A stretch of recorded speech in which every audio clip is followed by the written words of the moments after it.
అందరికీ నమస్కారం. నా పేరు రమ. ఫ్రెండ్స్, ఒక చిన్న మాట. నాకు మా అమ్మాయికి ఇద్దరికీ కూడా ఒంట్లో బాగుంటం లేదండి. అసలే వర్షాకాలం కదా, పైగా వైరల్ ఫీవర్స్ ఎక్కువగా ఉన్నాయి. సో అందుకని నిన్న వీడియో చేయటము కుదరడం లేదు నా రాక్షసుడు పెట్టడానికి. కాబట్టే ఈరోజు కూడా ఇప్పుడే కాస్త ఓపిక తెచ్చుకొని వీడియోస్ చేస్తున్నాను. నా రాక్షసుడు కూడా వీలైనంత వరకు ఈరోజు పెట్టడానికే ప్రయత్నిస్తాను. దయచేసి అర్థం చేసుకుంటారని అనుకుంటున్నాను. మరి కథలోకి వెళ్ళిపోదామా? నా ప్రియసఖి 33వ భాగం. రచయిత సాహితీ మోహన్ గారు. ఎందుకురా నీకంత నోటితరా? ఎప్పుడూ ఆలోచించకుండా ఏదో ఒకటి వాగుతూనే ఉంటావా అంటాడు సూర్య. సారీ చెప్పాక కూడా తిడతావేంటి అంటాడు మిహిర్ ఏడుపు మొహం పెట్టుకొని. పోనీలేండి సూర్య గారు, ఇప్పుడు ఏమైందని పాపం తనని తిడుతున్నారు? వీళ్ళకేగా తెలిసింది అంటుంది ధన్వి. అది కాదే, ఇప్పుడు వీళ్ళ దగ్గర నోరు జారాడు. రేపు ఇలానే ఎవరికైనా తెలిస్తే, వాళ్ళు మాన్సి ఇంట్లో చెప్తే, మన ద్వారా కాకుండా ఈ విషయం పరాయి వాళ్ళ ద్వారా తన పేరెంట్స్కి తెలిస్తే దాన్ని వాళ్ళు పాజిటివ్గా తీసుకోరుగా, మళ్ళీ అందులో పెళ్ళి కూడా ప్రాబ్లం అయితే, అందుకే జాగ్రత్తగా ఉండమంటున్నా అని అంటాడు సూర్య. సూర్య అంతా ముందు చూపుతో ఆలోచించి చెప్పడంతో చూసి ధన్వి తనని గొప్పగా చూస్తూ ఉంటే మిహిర్ వెళ్ళి సూర్యని హక్ చేసుకొని ఐఎమ్ సారీ అన్నయ్య, నేను ఇలా ఆలోచించలేదంటూ ఎమోషనల్ అవుతాడు. ఇట్స్ ఓకేరా, ఇంకెప్పుడు అలా తొందరపాటుగా మాట్లాడకు, అనవసరంగా నువ్వే తనని రిస్క్లో పడేసిన వాడివే అవుతావు అని అంటాడు సూర్య. ఇంకెప్పుడు ఇలా మాట్లాడనన్నయ్య అని అంటాడు మిహిర్. మిహిర్ డల్ అయ్యాడని అర్థమై ఓకేరా, చెప్పగానే అర్థం చేసుకున్నావు, ఇంకా ఎప్పుడు ఇలా చెయ్యను అంటున్నావు కదా, కానీ కొంతమంది ఉంటారు వద్దురా అంటే అలానే పబ్లిక్లో బెదవ పనులు చేసి అందరికీ దొరికిపోతుంటారంటాడు సూర్య చరణ్ని ఓరకంటి చూస్తూ. సూర్య తననే అంటున్నాడని అర్థమై బావా మధ్యలో నన్నెందుకు లాగుతున్నావు అంటాడు చరణ్ ఉడుక్కుంటూ. నేనేమన్నాను ఇప్పుడు అని అంటాడు చరణ్నే చూస్తూ. నాకు తెలుసులే, నువ్వు నన్నే అన్నావని నాకు తెలుసు అని అంటాడు చరణ్ చిందులు తొక్కుతూ. అరే బాబా, నేను నిన్ను అనలేదు, నువ్వే గుమ్మడికాయ దొంగ ఎవరంటే భుజాలు తడుముకుంటున్నావు అంటాడు నవ్వుతూ. సూర్య, నువ్వు గుమ్మడికాయ దోసకాయ అంటూ నన్ను ఏమార్చాలని చూడకు, నాకు తెలుసు నువ్వు నన్నే అన్నావని అని అంటాడు చరణ్ రెట్టిస్తూ. అవును నిన్నే అన్నాను, అయితే ఏంటి ఇప్పుడు అంటాడు సూర్య చరణ్ దగ్గరికి వస్తున్న సూర్యనే చూసి గుటకలు మింగుతూ. ఏం చేస్తా? ఏం చెయ్యను, ఊరికే ఇదిగో బావా కన్ఫర్మ్ చేసుకుందామని అడిగాను అంతే అని అంటూ హిహి అని విరినవ్వునవుతాడు చరణ్. కన్ఫర్మ్ చేసుకున్నావు కదా ఇంకా అని నోటి మీద చెయ్యి వేసుకొని చూపిస్తూ అని మూసుకు కూర్చో అని వెళ్ళి తన చైర్లో కూర్చుంటాడు సూర్య. సూర్య అలా వెళ్ళగానే ధన్వి దగ్గరికి జరిగి మీ ఆయన నీకు మొగుడో నాకు మొగుడో అర్థమై చావట్లేదే అని అంటాడు చరణ్ తల పట్టుకొని. చరణ్ మాటలకి ధన్వి దీపు నవ్వుతూ ఉంటే నీకు అందులో డౌట్ ఏం అక్కర్లేదు, నేను మీ ఇద్దరికీ మొగుడినే అని నవ్వుతూ కన్ను కొట్టి కాలు ఎగరేస్తాడు సూర్య. నువ్వు అన్నప్పుడు విని ఊరుకుంటే పోయేది, అనవసరంగా నిన్ను కెలికి నా పరువు నేనే తీసుకుంటున్నా వీళ్ళందరిలో అని అంటూ తన చెంపలు వాయించుకుంటూ ఉంటాడు చరణ్. సూర్య చరణ్ని చూసి నవ్వుతూ ఉంటే కొట్టుకోవడం ఆపి సూర్యని చూస్తాడు. ఆపమన్నవా అన్నట్టు. ఏంటి బావా ఆపేసావు, చేతులు నొప్పెడుతున్నాయా, పోనీ నేను హెల్ప్ చేయనా అంటాడు చరణ్ వైపు చూసి నవ్వుతూ సూర్య మాటలకి చరణ్ ఏడుపు పెట్టుకుంటే. సూర్య గారు ఇంక చాలు, మీకు ఎప్పుడు మా అన్నయ్యని ఏదో ఒకటి అండమే పని అంటుంది ధన్వి. మీ అన్నయ్య చిన్న బొప్పి, మరి మా అన్నయ్య అంటుంటే పడుతూ ఉండడానికి అని అంటుంది దీపు వెటకారంగా. దీపు మాటలకి తననే కొరకరా చూస్తూ ఏంటి ఊరుకుంటుంటే తెగరెచ్చిపోతున్నారు అన్నా చెల్లెలు ఇద్దరూ కూడా అని అంటూ దీపు వెంట పడతాడు చరణ్. అలా ఇద్దరూ పరిగెడుతూ టెర్రస్ పైకి వెళ్ళిపోతారు. పైకి వెళ్ళగానే తప్పించుకోవడానికి దారి లేక ఒక కార్నర్లో చరణ్కి దొరికిపోతుంది దీపు. తనని అక్కడే గోడకి లాక్ చేసి ఇరువైపులా కూడా చేతులు అడ్డుపెట్టి ఏంటే ఎక్కువ మాట్లాడుతున్నావు, నువ్వు మీ అన్నయ్య కలిసి నాతో ఆడుకుంటారా అంటాడు చరణ్. మీరే కావాలని రెచ్చగొట్టి మరీ అనిపించుకున్నారు, నన్నేం చేయమంటారంటుంది దీపు నవ్వుతూ. దీపు మాటలకి ఉడుక్కుంటూ ఏం చెయ్యకు, అప్పుడు మీ అన్నయ్యని ఆపలేదు కదా, ఇప్పుడు నన్ను కూడా ఆపకు అంటూ తన పెదవులు అందుకుంటాడు చరణ్. వెళ్తున్న దీపు చరణ్ని చూసి నవ్వుకుంటూ గుడ్ నైట్ అన్నయ్య, గుడ్ నైట్ వదినా అని అంటూ తన రూమ్లోకి వెళ్ళిపోతాడు మిహిర్ వెళ్ళిపోయాక సూర్య ధన్వి వైపు తిరగగానే ధన్వి పైకి చూస్తూ ఉండడం చూసి ఏంటే అలా చూస్తున్నావు, ఏముంది అక్కడ అని అంటాడు సూర్య గారు వీళ్ళు కనపడట్లేదు, ఉక్రోషంతో అన్నయ్య దీపుని కొడతాడేమో, వెళ్ళి చూద్దాం రండి అంటుంది ధన్వి. అంటూ తల కొట్టుకొని ఇంత తింగరదానివి ఏంటే నువ్వు, నాకెక్కడ దొరికావి, అలా ఏం ఉండదు కానీ పదా వెళ్దాం అని అంటాడు సూర్య. అదేంటి సూర్య గారు అలా అంటారు, మా అన్నయ్య కోపం వస్తే కొట్టేస్తాడు, తన సంగతి నాకు తెలుసు అని అంటుంది అలకగా. అందరూ వేరు, అది వేర్లేవే, అలా ఏం చెయ్యడులే, నాకు తెలుసు కదా అని అంటాడు. ఎందుకు అని ధన్వి రెట్టిస్తూ ఉంటే నువ్వు మీ అన్నయ్య మొండి వాళ్ళే, మీకు ప్రాక్టికల్గా చూపిస్తే కానీ ఏది అర్థం కాదు అని అంటూ ధన్వి చుట్టూ చేతులు వేసి మీదకు లాక్కొని తన పెదవులను బంధించేస్తాడు సూర్య. కాసేపటి తనని వదిలి చిలిపిగా చూస్తూ ఇప్పుడు అర్థమైందా అక్కడ ఏం జరుగుతుందో అనగానే ధన్వి సిగ్గుపడిపోతూ తల నిలువుగా ఊపేస్తుంది. ధన్వి సిగ్గును చూసి నవ్వుకుంటూ తనని 2 చేతులతో చుట్టుకుంటాడు. సూర్య అలా సడన్గా ఎత్తుకునేసరికి భయపడి తన మెడ చుట్టూ చేతులు వేసి అయ్యో సూర్య గారు ఏం చేస్తున్నారు, ఎవరైనా చూస్తారని అంటూ కంగారుగా చుట్టూ చూస్తుంది ధన్వి. ఉష్, ఇక్కడ ఎవరూ లేరు, అందరూ పడుకున్నారు, కానీ నువ్వు అనవసరంగా కంగారు పడుకో అని అంటాడు తనని రూమ్లోకి తీసుకొని వెళ్తూ. సూర్య మాటలకి తన టెన్షన్ని పక్కన పెట్టేసి సూర్య కళ్ళలోకి ప్రేమగా చూస్తూ ఉండిపోతుంది ధన్వి. సూర్య అని రాకతో వాళ్ళ లైఫ్లోని ఇంకో రోజుకి వెల్కమ్ చెప్తూ త్వరగా రెడీ అయ్యి ఎవరి విధులకు వాళ్ళు వెళ్ళిపోయారు. చరణ్ హాస్పిటల్కి వెళ్ళగానే స్నేహ తనకి ఎదురొస్తుంది. తనని చిరాగ్గా చూసి పక్కకి తప్పుకొని వెళ్తుంటే చరణ్ ఆగు అంటూ అని తన చేయి పట్టుకుంటుంది. తను అలా చేసేసరికి స్నేహ వైపు కోపంగా చూస్తూ డోంట్ టచ్ మీ అని అరుస్తాడు చరణ్. చరణ్ కోపానికి కాస్త జంకినా కూడా అది తనకి కనబడినివ్వకుండా ఏంటి చరణ్ అలా ఫ్రస్ట్రేట్ అవుతున్నావు, ఇప్పుడు ఏమైందని అంటూ సర్లే వదిలి అన్నయ్య నిన్ను ఒకసారి కలవాలన్నారు, ఈవినింగ్ నీ డ్యూటీ టైమింగ్స్ అవగానే వెళ్ళిపోకు, నేను వచ్చేంత వరకు వెయిట్ చేయి, ఇంటికి వెళ్దాం అంటుంది. ఎవరన్నయ్యా, ఎవరికన్నయ్యా, తన కోసం నేనెందుకు రావాలి, నేను ఎక్కడికి రానంటాడు విసుగ్గా. ఎవరన్నయ్య ఏంటి, మా అన్నయ్యే అంటుంది కోపంగా. అయితే ఎవరికి కావాలి, నేను ఎవరిని కలవాలని అనుకోవట్లేదు కాబట్టి ఇంకా నువ్వు నాతో మాట్లాడుతూ టైం వేస్ట్ చేయకుండా నీ పని చూసుకుంటే మంచిది అంటూ తనకి ఇంకో మాట మాట్లాడే అవకాశం ఇవ్వకుండా అక్కడి నుంచి వెళ్ళిపోతాడు చరణ్. వెళ్తున్న తన వైపు చూస్తూ ఎందుకు చరణ్ ప్రతిసారి ఇలా మాట్లాడి నా కోపాన్ని పెంచుతున్నావు, నువ్వు ఏమన్నావు, నీతో మాట్లాడటం టైం వేస్ట్ అనా, అలా నేను ఎప్పుడూ అనుకోను, కానీ నువ్వే ఇలా మాట్లాడి నన్ను హర్ట్ చేస్తున్నావు, ఇవాళ కాకపోతే రేపైనా నువ్వు అన్నయ్యని కలవాల్సిందే, తన మాట విని నువ్వు నన్ను పెళ్లి చేసుకుంటే కనీసం అమ్మాయి అని దీపుని తలుచుకుంటూ ప్రాణాలతోనైనా ఉంటుంది, అలా కాకుండా నేను కనుక స్టెప్ తీసుకోవాల్సి వస్తే తన ప్రాణాలైనా తీసేస్తాను, లేకపోతే తను బ్రతికుండగానే తన జీవితాన్ని దుర్భరం చేసేస్తాను, ఎలా అంటే కనీసం తను నీ ఎదురుగా కూడా రాలేనంతగా అనుకుంటూ తన రూమ్లోకి వెళ్ళిపోతుంది స్నేహతో మాట్లాడి తన రూమ్లోకి వెళ్ళి చైర్లో కూర్చొని తన చేతిలోని ఫోన్ని కీస్కి టేబుల్పై విసిరేసి పొద్దున్నే వచ్చి మూడంతా స్పాయిల్ చేసింది అనుకుంటూ చైర్లో వెనక్కి వాళ్ళు కళ్ళు మూసుకుంటాడు. కాసేపటికి నర్స్ లోపలికి వచ్చి సార్ పేషెంట్స్ మీకోసం వెయిట్ చేస్తున్నారు, పంపించమంటారని అడుగుతుంది. తన మాటలకు తేరుకొని డీప్ బ్రీత్ తీసుకొని ఆ సిస్టర్ పంపించండి అంటూ వాళ్ళని చెక్ చేస్తూ ఉంటాడు. కాసేపటి తర్వాత తన వర్క్ని పూర్తి చేసుకొని రౌండ్స్కి వెళ్తూ ఉండగా దారిలో రామ్ కిషోర్లు కనిపిస్తారు. వాళ్ళు తనని చూసి నవ్వుతూ హాయ్ చరణ్, అపాయింట్మెంట్స్ ఫినిష్ అయ్యాయా అని అడుగుతారు. అలాంటి వాళ్ళతో మాట్లాడడం ఇష్టం లేకపోయినా వాళ్ళతో క్లోజ్గా ఉంటేనే ఆ డీల్కి సంబంధించిన క్లూస్ ఏమైనా దొరుకుతాయేమోనని వాళ్ళపై ఉన్న కోపాన్ని పైకి కనపడివ్వకుండా మనసులోని దాచేసుకొని అయిపోయాయి, రౌండ్స్కి వెళ్తున్నాను అని అంటాడు చరణ్ బలవంతంగా నవ్వుతూ. ఓహ్ గుడ్, మరి లంచ్కి బయటికి వెళ్దాం వస్తావా అని అడుగుతారు వాళ్ళు.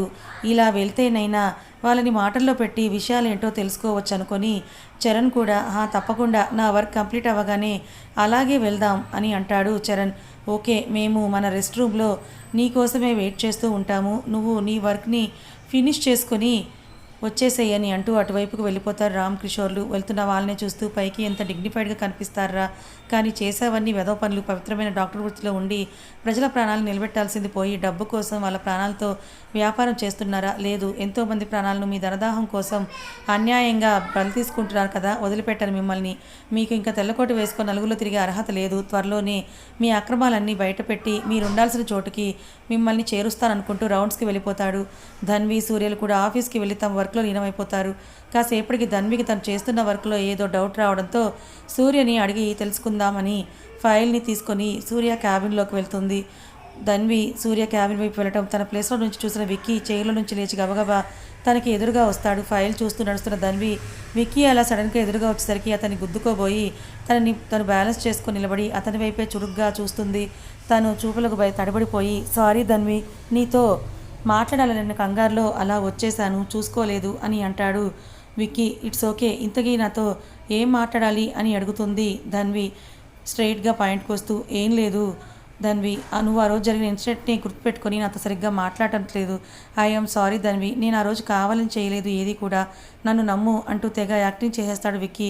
విక్కీ అంతలా అడుగుతూ ఉంటే తను ఇంకా అలా ఉండటం పద్ధతి కదనిపించి, పైగా ఒకే ఆఫీస్లో వర్క్ చేస్తున్నాం కదా అన్న కన్సర్న్తో, నో అలా ఏం లేదు, మీతో మళ్ళీ మాట్లాడే అవకాశం కానీ అవసరం కానీ రాలేదు, అంతే తప్ప వేరే ఉద్దేశం ఏమీ లేదు అంటుంది ధన్వి. అవునా, ఓకే ధన్వి, అయితే ఇప్పటి నుంచి నన్ను కూడా నీ ఫ్రెండ్ లాగే ట్రీట్ చేస్తావా అంటాడు ఎగ్జైటింగ్గా.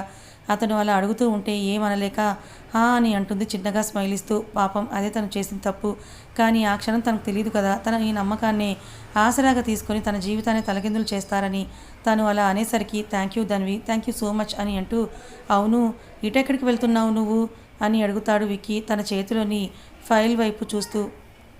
ఏం లేదు, నేను చేస్తున్న వర్క్లో నాకు ఒక చిన్న డౌట్ వచ్చింది, సూర్య సార్ని అడుగుదామని వెళ్తున్నాను అని అంటుంది ధన్వి. ఏది నాకు చూపించు అని అడుగుతాడు తన చేతిలో ఉన్న ఫైల్ని తీసుకుంటూ. ఆ రోజు నువ్వు వర్క్ విషయంలో చాలా సిన్సియర్గా ఉంటావని, నీ బిహేవియర్ ఎలా ఉన్నా కూడా వదిలేశాను అని అన్న సూర్య మాటల్ని గుర్తొచ్చి సర్లే చూడని అన్నట్టుగా మిన్నకుండిపోతుంది ధన్వి. కాసేపు దాన్ని స్టడీ చేసి, ఓస్ ఇంతేనా, ఇంత చిన్న డౌట్కి ఇప్పుడు సార్ని డిస్టర్బ్ చేయడం ఎందుకు, నేను చెప్తాను రా అంటూ చొరవగా తన చేయి పట్టుకొని అటు పక్కగా ఉన్న చైర్స్ దగ్గర తీసుకువెళ్తాడు విక్కీ. చైర్ దగ్గరికి తీసుకొచ్చి కూర్చో ధన్వి అంటాడు. కానీ తను కూర్చోకుండా తన చేతిని విక్కీని మార్చి చూస్తూ ఉండటం చూసి, ఓ సారీ అని అంటూ తన చేతిని వదిలేసి, ఐఎమ్ సారీ ధన్వి, నేను కావాలని పట్టుకోలేదు, ఏదో క్యాజువల్గా పట్టుకున్నాను అంతే అని అంటాడు విక్కీ. దానికి తను ఇట్స్ ఓకేలే అనడంతో అతను కూడా ధన్వి పక్కనున్న చైర్లో కూర్చొని ఆ డౌట్ని ఎక్స్ప్లెయిన్ చేస్తూ ఉంటాడు. తన బిహేవియర్ ఎలాంటిదైనా కానీ తన డౌట్ని చక్కగా క్లారిఫై చేసినందుకు అతన్ని చూసి నవ్వుతూ థ్యాంక్ యూ విక్కీ అంటుంది. అయ్యో దీనికే థ్యాంక్స్లు ఎందుకు, ఇప్పుడు మన ఫ్రెండ్స్ అయిపోయాం కదా, సో మన మధ్య ఇంకా నో ఫార్మాలిటీస్ అని అంటాడు విక్కీ కూడా నవ్వేస్తూ. విక్కీ మాటలకి తను కూడా చిన్నగా నవ్వుతూ ఓకే ఇంక చెప్పనులే అని అంటూ తన ప్లేస్కి వెళ్ళిపోతుంది ధన్వి. వెళ్తున్న ధన్వినే చూస్తూ, నువ్వు నేను అనుకున్నంత అమాయకురాలు ఏం కాదులే, ఏదో పైకి ఫార్మాలిటీ అని నవ్వుతున్నావు, కానీ నువ్వు ఇంకా నన్ను నమ్మలేదని నాకు అర్థమైంది. కానీ నేను ఇలానే నీ ముందు మంచివాళ్ళ నటిస్తూ నువ్వు నన్ను పూర్తిగా నమ్మేలా చేసుకుంటా, ఆ తర్వాత నేను నా దారికి తెచ్చుకొని నువ్వు నా జీవితంలో కోలుకలేని దెబ్బ కొడతాను అనుకుంటూ కన్నింగ్గా నవ్వుతాడు విక్కీ. తన క్యాబిన్లో వర్క్ చేసుకుంటూ ఎందుకో సీసీటీవీ ఫుటేజెస్ వైపు చూసిన సూర్య అందులో విక్కీ ధన్వి పక్కపక్కన కూర్చొని మాట్లాడుకోవడం చూసి ఇదేంటి వాడితో మాట్లాడుతోంది అనుకుంటూ వాళ్ళు అలా నవ్వుకోవడం చూసి తనకు తెలియకుండానే జలస్ ఫీల్ అవుతూ ఉంటాడు. కాసేపటికి లంచ్ టైం అవ్వడంతో అందరూ క్యాంటీన్కి వెళ్తూ ఉంటారు. విక్కీ కూడా వెళ్తూ ధన్వి దగ్గరికి వచ్చి పద ధన్వి లంచ్ చేద్దాం అని అంటాడు. ఆ మాటకి తలెత్తి అతన్నే చూస్తూ, లేదు విక్కీ నాకు కొంచెం వర్క్ ఉంది, అది ఫినిష్ చేశాక వస్తాను నేను, మీరు ఇక వెళ్ళండి అని అంటుంది. ఇంకా ఎక్కువ ప్రెజర్ చేస్తే ఇప్పటి వరకు చేసిందంతా కూడా ఒపీనియన్ పోతుందేమో అని భయపడిపోయి ఓకే నీ ఇష్టం అని అంటూ గౌతమ్తో కలిసి అతను అక్కడి నుంచి క్యాంటీన్కి వెళ్ళిపోతాడు విక్కీ.